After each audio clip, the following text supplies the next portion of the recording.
Good evening and welcome to Four Corners. I'm Sarah Ferguson.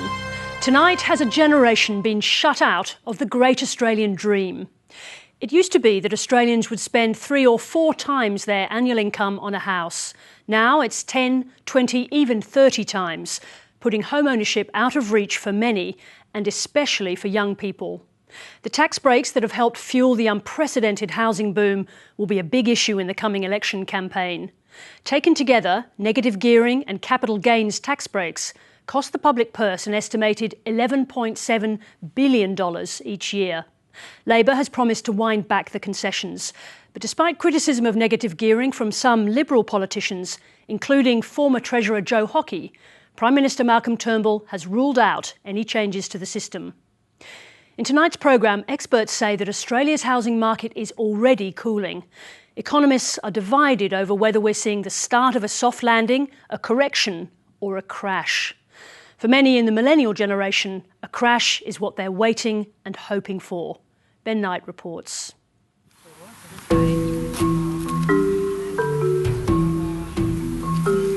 Well, this is the first shot we're filming for this story, and we haven't had to go very far because this is my street in Melbourne, and the house next door is about to go to auction. After 8 years living overseas, I've come home to find the great Australian obsession with real estate is raging more strongly than ever. And I've discovered that I'm not immune. Feels a bit awkward, actually. Looking at my neighbour's bathroom. Watching house prices climb ever higher is practically a national sport. Very good afternoon, ladies and gentlemen. If I may have your attention, please. Back in 2000, when I was first looking, you could buy a house like this here for under 400 grand. We'll start proceedings, ladies and gentlemen, and we will start it at $1.1 million, ladies and gentlemen. The bid's with us at 1.1, the rise. At 1.1... If I was in my 20s and starting out now, this suburb would be out of my reach. The bid, 110, fast! 20, 30, 20 I have. So it's not hard for me to put myself in the shoes of the young guy who wants this house. 70 I have, 75. 70 the bid, 75, 1.170. It's only money. But he's quickly blown out of the water. $1,240,000 and selling. Are you sure? One. Going. Gone. Sold. Congratulations on your purchase here this afternoon. Congratulations. Thanks, Ben. We're going to be neighbours. Oh, no. Time to meet my new neighbour. Look, I'll be honest, I'm a little bit fussy on property. Yeah, it takes me a long time to find something that I want to buy. Rob has bought and sold 2 houses before this. I think for the people in the future it's going to be very hard, but I think this happens in all cities. It's just the way of the world. Things get very expensive. They certainly have in Australia, especially in our 2 biggest cities. But while property prices have shot up, wages have barely moved. That's why in 2014, the International Monetary Fund ranked Australia as the 3rd most expensive country in the world to buy property. In Melbourne, the median house price is now more than $700,000. That's around 10 times the average wage. But of course, the place where prices have really gone into the stratosphere is here. There are parts of Sydney where property's more expensive than it is in Manhattan. Welcome. Nice to meet you. This apartment in Potts Point isn't much bigger than a 2-car garage. We're hoping to get around the mid-sevens, if not more, for our vendors. Mid-$700,000? Yes. Over $700,000 for 40 square metres, yes. Around the corner, this terrace house just set a new record price. The median price for all of Sydney is a tick under $1 million. And the closer you get to the city, the more outlandish the prices become. North Sydney, $1.8 million. Neutral Bay, $2.3 million. Vaucluse, $4 million. Centennial Park, $5.4 million. Point Piper, median price, $14 million.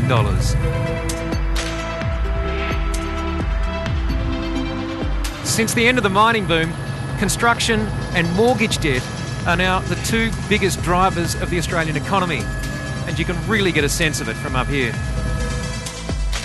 But the high prices go well beyond the harbourside suburbs. In fact, they go all the way out to Sydney's Western Rim. The drive to Kellyville can take more than an hour at peak hour, more if the traffic's really bad. It might be out on the edge of the city, but Doug Driscoll's been doing very well selling property here. Go, Doug. Hi, how you doing? Good, mate. How are you? Yeah, very good indeed, thank you. So this is Kellyville? Kellyville, absolutely. You're paying anywhere from about 800,000 all the way up through to about $1.25 million. He says the last 2 years have seen a once-in-a-lifetime property boom. I mean, something would go on the market and literally within hours there would be, dozens of inquiries. Because by Sydney standards, this area is vaguely affordable. Closer to town, forget it. This is Strathfield, sort of middle ring, middle-class suburb of Sydney. And this is your classic three-bedroom family home on the good old quarter-acre block. Now, it's on the market for $2.2 million, although it'll probably go for more. But that means it is right on the median house price for this suburb. But the median income for this suburb is $76,000. So that means that this suburb has a price-to-income ratio of 29. In simple terms, it means that it takes 29 years using every cent of the median salary to buy a house like this. And that's before tax. The ageing population is people coming of age. This is now the biggest housing boom in Australia's history. And property is the new gold rush. So now is the time to make a move. Get in quickly when the door is open, because the door will shut very, very quickly. On a Thursday night in an outer suburb of Melbourne, property salesman Ron Cross is selling the investment dream. It doesn't matter if it doesn't go up in value, but it will, because you've got this massive cash flow. Why are people looking at negative gearing? Because it is generous. It's a wonderful opportunity for people to become involved in property investment. It's a gift. So the secret is to borrow money. So the young people in the audience tonight, don't be fearful of borrowing money. Thank you so much. And his message has hit home. Get into property as soon as you can. Whether you should buy your home first or your investment property, and he said definitely buy an investment property. That's something that's very interesting. It's probably in my interest to start looking at investing my own money, yeah. But one of the young people in the audience isn't convinced. Jules McKendry thought she was coming here to get advice on how to buy a home. I don't think they give you a great idea of what you're coming down to. So my partner and I are looking to buy an already established house. So we're not looking to buy an investment property. We want a house we can live in.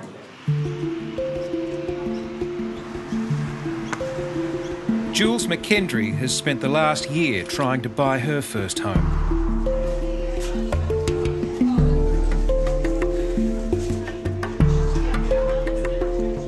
Jules, how are you? Good. All right.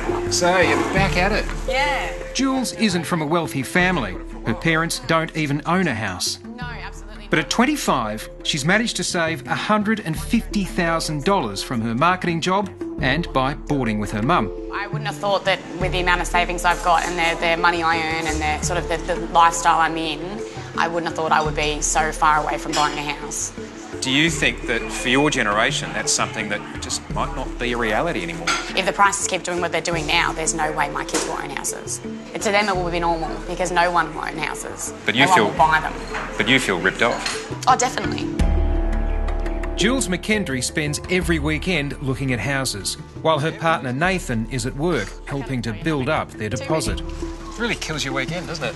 Oh, it's pretty much a full-time job. Other than what I do for work, this is what I do now. How you going? Good morning, welcome. Okay. I'm Chris. Hey Chris, Ben. Thank How you you. doing? 10 years ago, their savings would have paid half the cost of a house like this. Not anymore. But Jules knows what she wants. I love the big windows. I love the fact that you can see all the green outside. So that obviously really attracts me when buying a property. This wall here is the walk-in robe for that bedroom. I would knock that out. Okay. There's a spa out there, so there's a spa in your front yard. There's no way I would keep that. But this I love. Like, you can't complain when you've got this much backyard at all. I want to be able to kick a footy around in the backyard, on Australia Day, set up, a cricket game, whatever, however it be. You're talking about the Great Australian Dream. Exactly right, yeah. You totally subscribe to that. Yeah, that's exactly right. It is a 3-bedroom, 1-bathroom. This house in Kilsyth is 40 kilometres from Melbourne's CBD, but it's a lot closer to town than most people her age could even consider. How many houses have you bid on? To date, more than 20.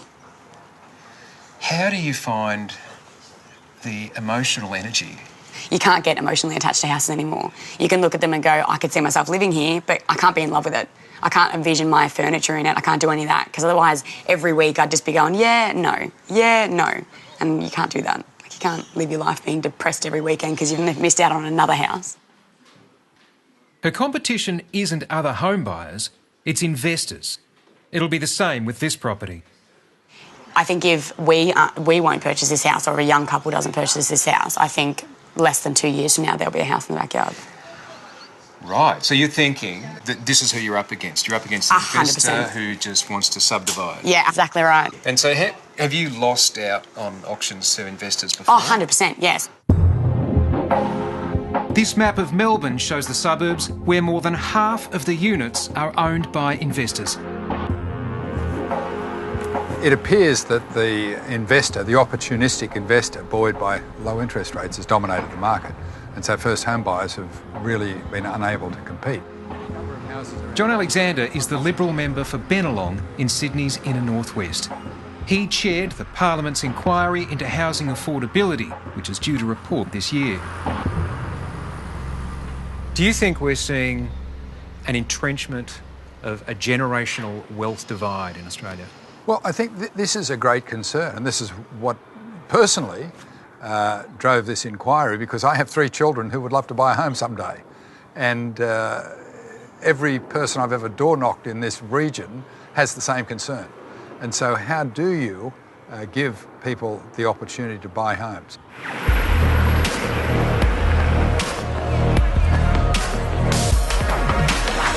People like Jules. Her generation is known as the Millennials, those who were born from the 1980s onward. They have a reputation as the selfie generation, narcissistic, entitled, the kids who got a trophy just for turning up. But they've turned up too late to catch the housing boom. John Daly from the Grattan Institute wrote the book on the generational divide in Australia. They're finding it clearly a lot harder to get into the housing market. 25 to 34-year-olds used to be about 60% owned a house, now it's less than half. The widening gap between house prices and wages has effectively shut millennials out of the housing market. Their choice is pretty stark. They either purchase on the edge with all of the problems that creates in terms of poor access to jobs, or essentially they wind up, if they're lucky, buying an apartment in the centre, or more likely renting. But their parents' generation wants millennials to know that they didn't have it easy either. You don't start with a big TV, you don't start with the best car, you don't start with the best clothes. Yes, I have my own house, but it's 40 years of work. My husband and I were paying up to 18% interest during the 90s. You have your own challenges. You can't always have what you want, when you want it, where you want it. It's not the same. The market now is not what the market was when the baby boomers were buying. Everything's different. I think the kitchen's beautiful, Molly. Don't you? Yes, well, this is what I'm interested in, a kitchen. You need a big kitchen, drawers and cupboards. Oh, yes, you've got everything. Yes, this is all you need in here. Now, if you can tell me what sort of money you have in cash, we could go up to £800. It was under Robert Menzies that home ownership took off in Australia as an aspiration and a reality. In 1947, less than 50% of Australians owned or were buying a house. Just over a decade later, that figure had jumped to 70%. This is the preoccupation on any Sunday afternoon for tens of thousands of people across Australia. As the suburbs sprouted, we rushed into them. As the population kept growing, so did demand, especially in Sydney and in Melbourne. Especially from investors.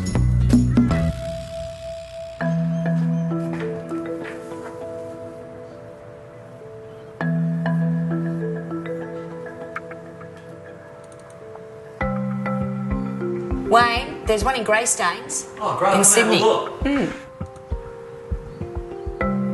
Karen and Wayne Phillip aren't big earners. She's a therapist, he's a retired teacher. G'day. Hi, how you going? Good, Wayne, is it? Yeah, mate. Since they married 12 years ago, they've turned $100,000 into a $4.5 million property portfolio. And they've done it all from the dining room of their home on the New South Wales Central Coast. Well, thank you so much for having us. Pleasure. So where's this one? This one's in Newcastle. We purchased that 3 years ago. We purchased that, I think, for $325, did a little work on it. We had it valued recently for just over $500. So that's done very well for you. Yes, yeah, it has. This was one of the first little ones I bought. It's a simple formula. Borrow money, buy a property, rent it out, and then sell at a profit. And they're very good at it. We purchased it for $260 and sold it for $360 3 years later. It is horrifically ugly. How did you choose it? Not on emotion. No, we don't ever buy an Logic. emotion. It's a house that we probably never live in. This one... This is how you ride a housing boom. Coffs Harbour, yes. But when we started, not only did we not see the places that we were buying because we saw them on the internet, we actually borrowed 105% using the equity we had in our house to fund that. And just kept revaluing the ones and borrowing against those and borrowing against those. Exactly right. So how many houses have you bought and sold in all that time? Well, 18. Yeah, about 18. Yes. We started That's buying... like Monopoly figures. I mean, when you think back on it, you think, wow, how we ever even do that? But you couldn't have done it without negative gearing? No. You're surprised more people don't do it? I am. Well, I'm yeah, very surprised that they don't do it. But I don't think they know how to do it. To put it simply, negative gearing is a clever way of reducing your tax bill. If you have an investment property and it's losing money, you can claim that loss as a tax deduction against everything else you earn. Other countries do it too, but they're far less generous with their allowances. In 1985, then Treasurer Paul Keating called negative gearing an outrageous rort and tightened the rules. But 2 years later, his decision was blamed for rising rents in Sydney. And with a New South Wales state election looming, the federal cabinet brought negative gearing back. Then, in 1999, the deal got even sweeter when the Howard government halved capital gains tax. That meant investors could afford to lose even more money on the rent, claim it on their tax, then watch the property go up in value and cash in by selling. And you can see it taking effect. From 1999, owning property turned from a profit-making operation for investors into a massive loser for the government, taking billions each year out of the budget. And each year, more and more investors jumped in. We're travelling towards a market that's dominated by speculative investors and excluding the home buyer. And too often it's the young couple who get beaten out at the auction is then renting that very place that they were trying to buy. And so... In this development, in John Alexander's electorate, investors own more than 25% of the buildings. The developer says that's low by their standards. Most schemes like this are more than 50% investor-owned. Negative gearing has worked very well when it has provided affordable rental properties. The moment that it intrudes on the marketplace and stops young families from buying the house, that's not ideal. And that's what's happened in this moment when interest rates have gotten so low. So it's this new dynamic that's come into play that has deprived young people of being able to buy homes and has really created this spike. No, we don't believe it has had a role in pushing up prices. It's not been the dominant part of the market. It's been a fascinating process. The Property Council of Australia is a big supporter of negative gearing. No, the big factor pushing up prices has been the chronic undersupply of housing for well over a decade and the failure of that supply pipeline to match our growing cities and our growing population. Property builds Australia's economy. It's our biggest industry. The Property Council has launched a campaign to keep negative gearing. If politicians play with negative gearing, all this will be at risk. Property is no game. Don't play with negative gearing. Ever since the Hawke government's backed out on negative gearing in 1987, neither side of politics has been willing to go near it, at least not while in office. We must increase... In his farewell speech to Parliament in October, former Treasurer Joe Hockey stunned his colleagues with some parting thoughts. Negative gearing should be skewed towards new housing so there is an incentive to add to the housing stock rather than an incentive to speculate on existing property. Good to see you. Thank you. 4 months later, Labor announced its policy to do just that. Investors are now 50% of all home purchases. That's the highest that it's ever been. Guess what? There's a link. There's a correlation. What we've got to do is level the playing field. First home buyers are turning up at auctions with no government support. Investors are turning up at auctions with the negative gearing policy in one pocket, with the capital gains tax discount in the other. And of course, investors are outbidding first home buyers.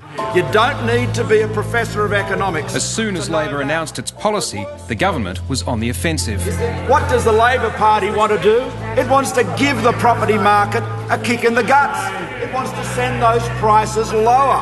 It's going to be a pretty hard slog, I would say, defending a policy that has got vote Labor and be poorer. That's what that'll be. This vote Labor and see your house price go down. That's what Labor's offering. Lower house prices, poorer Australians. The Prime Minister's time has expired. The Prime Minister has been under attack over the government's tax policy. But the coalition muddled its message early when the Assistant Treasurer said it would send house prices up.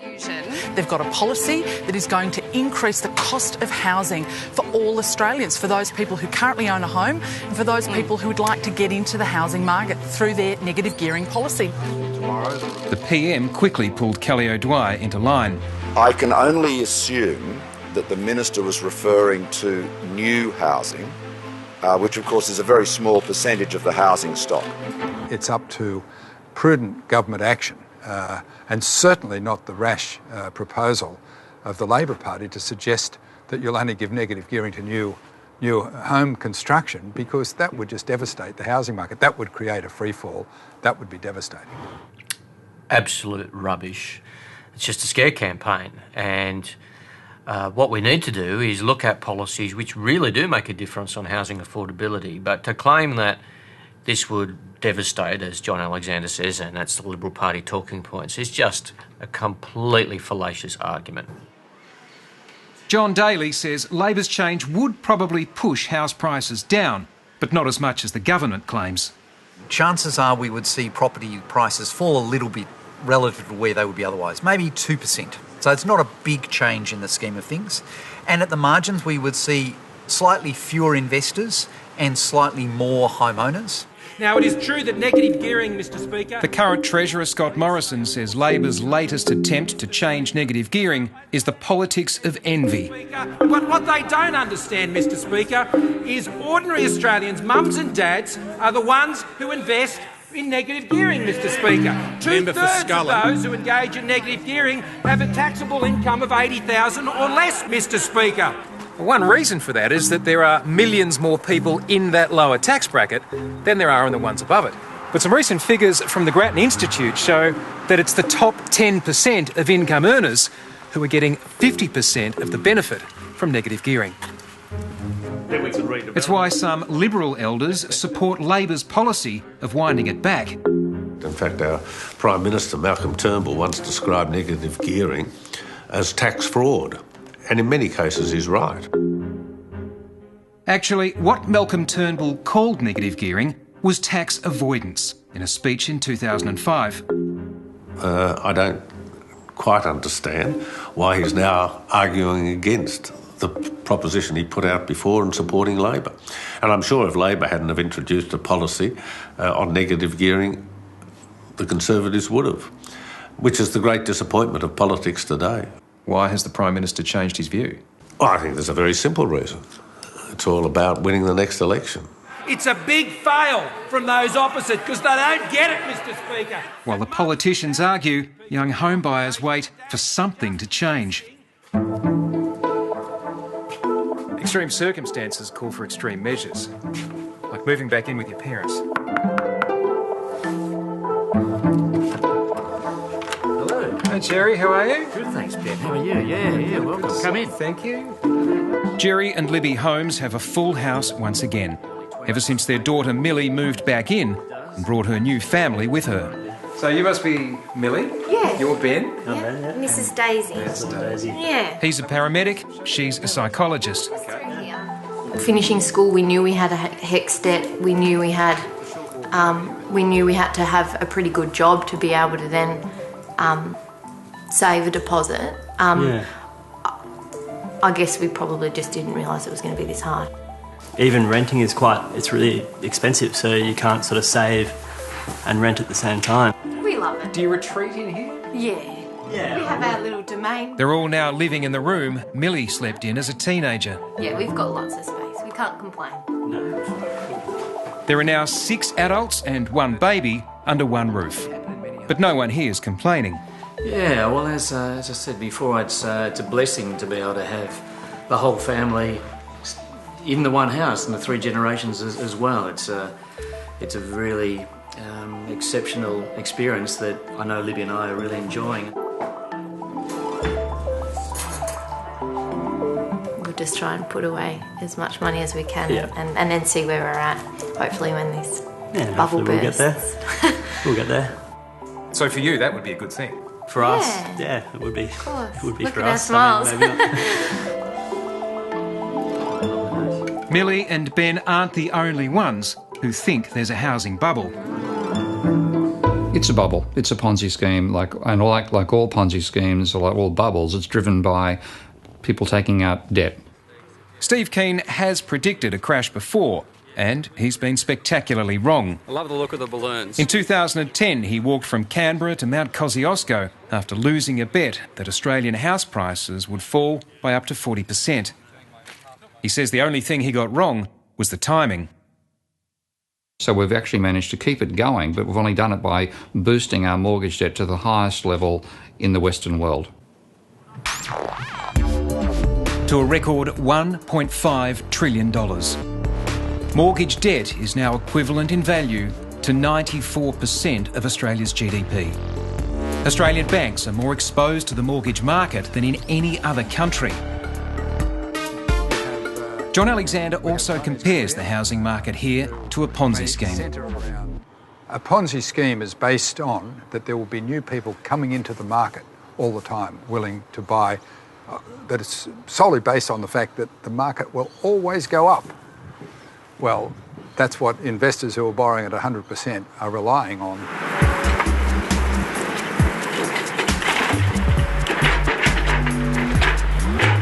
As a visual metaphor, it's probably a bit clunky. But the point about a Ponzi scheme is, once everyone stops buying in, it all comes crashing down.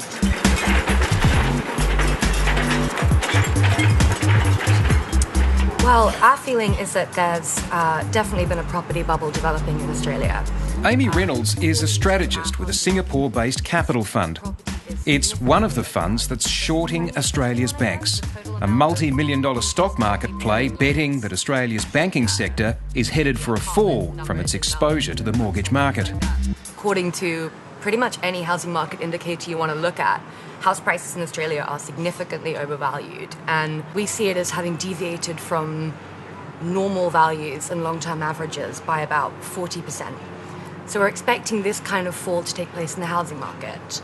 Then we've got things like... She's talking about indicators like the price-to-rent ratio, debt to GDP, the proportion of investor loans, at levels close to or above where they were in other countries before their housing markets collapsed.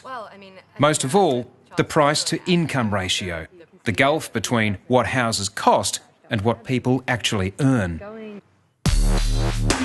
In Ireland, the price-to-income ratio was 8 just before its housing market collapsed. In the US, it was 5. In Sydney, it's now 12.2 times the median salary. In Melbourne, it's almost 10. But John Daly says the Australian market is different. We have a rapidly growing population. That means that there's this underpinned demand for housing that, say, for example, Spain did not have. We also have a much better regulatory system, and if you look at the fundamentals in terms of how much you have to pay to buy into the housing market, given current interest rates, it doesn't look wildly out of kilter with the past, so long as interest rates don't go up, and that's the big if. But last month, The Economist magazine also calculated that Australia's housing market was overvalued by 40%. The OECD has warned of a sharp correction. Over the past year, Sydney house prices gained more than 14%, Melbourne just over 8%. Last year, Treasury Secretary John Fraser was warning of a bubble in parts of Sydney and Melbourne. Certainly, I think the case in the higher priced areas of Melbourne. It's a bubble. It's a glut as well. It's in Melbourne. You can see the bubble before your eyes in the explosion of high-rise apartments, fuelled by investment that buyers advocate Catherine Cashmore says are largely empty. I've walked through so many buildings where there have been a large number of empty apartments, and it's clear that people are buying them and they're not interested in renting them out. And it does seem counterintuitive, but the rents, the yields in Melbourne are so low. It's really only when you get up to this kind of height that you get a sense of just how incredible the scale of building has been, especially here in Melbourne. And the numbers are phenomenal. Melbourne has added around 13,000 new apartments each year for the last 2 years that have lost value before anyone even turned a key in the lock. Now, in the next 2 years, that figure is going to rise to 22,000 apartments. It's a hell of a lot in a market that's already saturated. Take a look over there. There's your office block. And over here, these are the apartments that you can see that there's no lights on. There's only a handful of properties in here where the lights are on. And this is the evidence that's showing, really, that the lights are off and nobody's home. I mean, that's significant because it's 8 o'clock on a Tuesday night. We're so close to the CBD of Melbourne that if anyone was going to be home, they'd be off that tram now, but they're not. It's basically empty. That's right. These properties are not fully occupied. They are vacant. It wasn't supposed to be this way. The state government's planning blueprints for both Sydney and Melbourne assumed that empty nesters would downsize into apartments and leave their houses in the suburbs behind, opening them up for young home buyers. But the empty nesters aren't coming. We're still building units that, to be quite honest, you wouldn't put your dog in. I mean, some of these one-bedroom vertical fridges are appalling, and I couldn't imagine anything worse. That's why I'm so opposed to downsizing. There could be lots of developers who end up being unable to sell their off-the-plan properties and going bankrupt. I think we're in for a crunch. There's no doubt about that at all. So we fought hard for this. Yet still people are banging down the door to get into the market. See what happens if you stick to your guns. Liz Moss has just signed the paperwork on her third investment property on the outskirts of Melbourne. Yeah, I just started my third investment property. Just signed the paperwork for it. She now owes the bank more than $1 million. 540, 290, and I'm not really good with maths all in my head, but just over, 1.2, something like that? Does that sound about right? Altogether? Yeah. I'll go downstairs. We'll be back in a sec. But okay. Thank you. Thank you for all your hard work. I really appreciate it. No problem. Like Karen and Wayne, Liz Moss isn't a big earner. I don't really want to just buy property for the sake of it. I have to. And the only reason I'm putting everything into property because it really is the only way for me to set something up for my future. I've worked in commission sales a lot, and so I don't have a lot of superannuation. Unless I have some sort of assets behind me, by the time I retire, I'm not going to have anything, just absolutely nothing to live on, because obviously the pensions are going and all that sort of thing.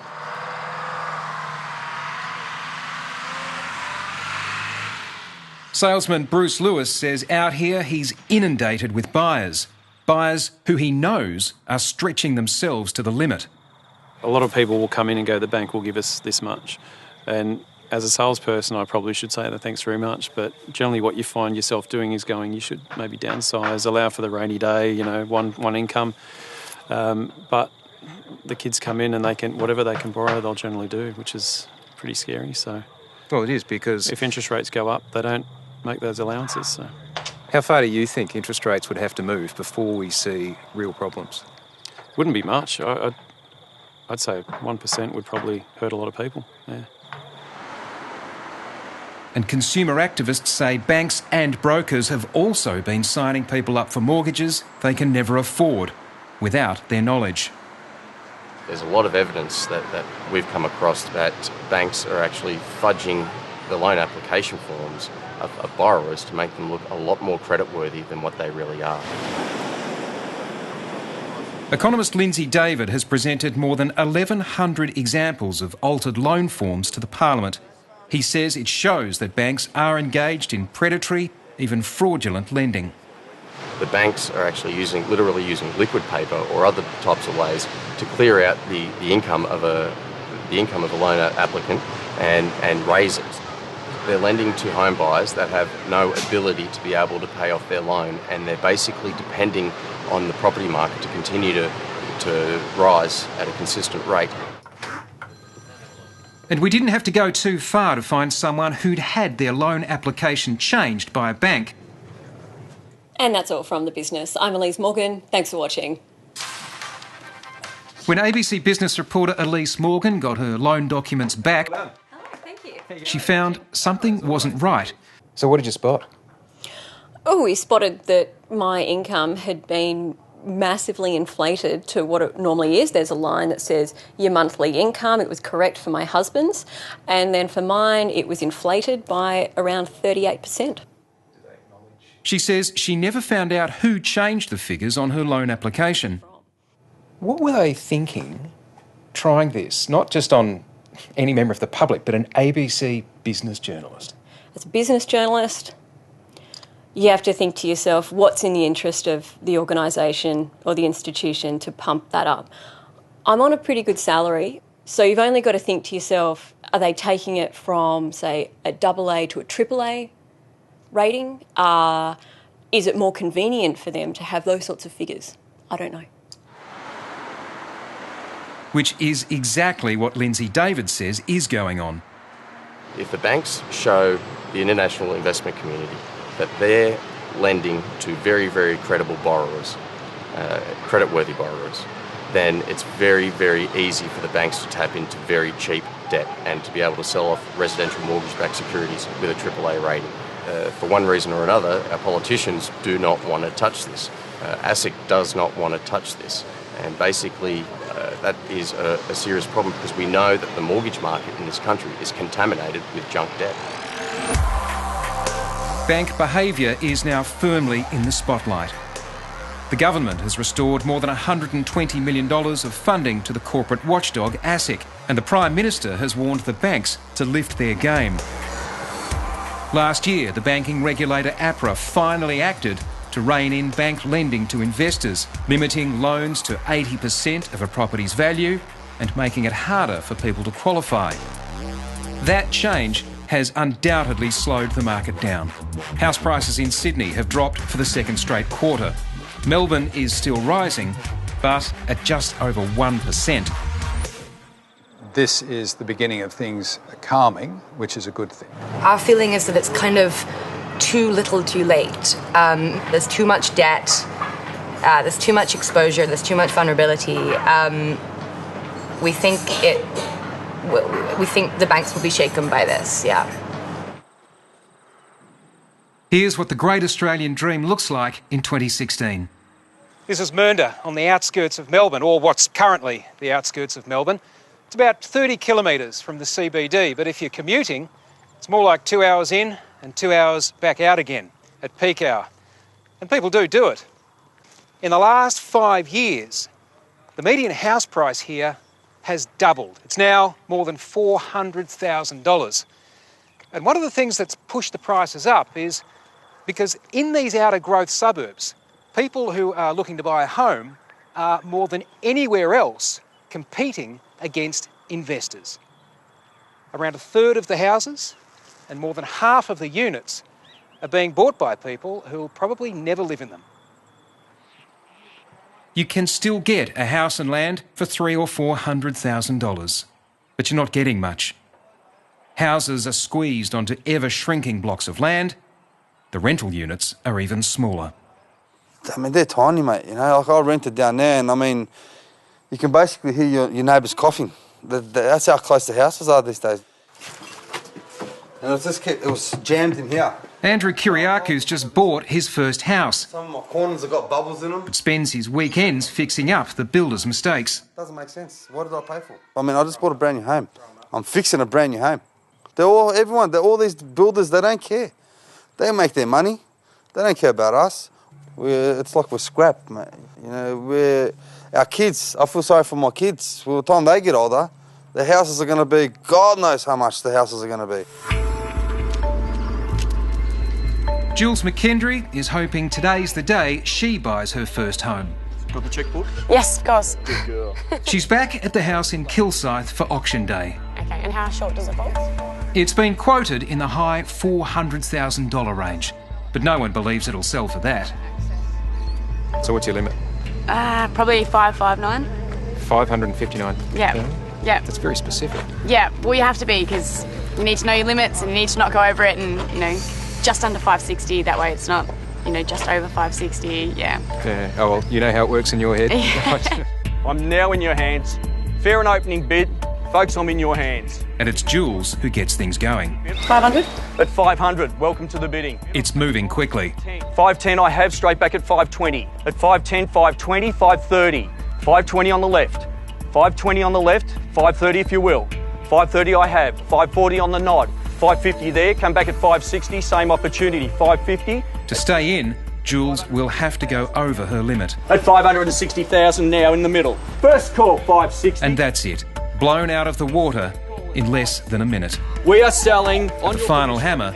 Jules is more than 30 grand short. Going, we are selling, we are selling, we are sold at 592,000. Congratulations to the underbidders, commiserations. Thank you for your bidding. Have a talk to the guys and thank you for attending Stockdale Lego auction here today. Took it up there pretty quickly, but it just kept going, didn't it? Yeah, it was a big jump. So, I mean, it didn't surprise me. I sort of said that prior to, but... And you knew you were up against, I think there were a few investors in the bidding there, weren't there? Yeah, so the builder that was next to, up against the fence, he's a builder, and then the guy at the back was a builder as well. And remember her prediction about this house. I think if we won't purchase this house, or a young couple doesn't purchase this house, I think less than 2 years from now there'll be a house in the backyard. I can't help but notice when we got here you were measuring the driveway. She was spot on. We do have future, plan of subdivision and investment. Well done, guys. Cheers. But once again, you know, you've lost out to people who are here with a different agenda. Yeah, well, that's what it is. Yeah, I suppose a little bit disappointed, a little upset, but, you know, I'll find the right one. Well, alternatively, I could just blow all my savings, go travel, but no, I'll keep at it. I don't think you're going to do that. No. What do you do now? Just keep looking.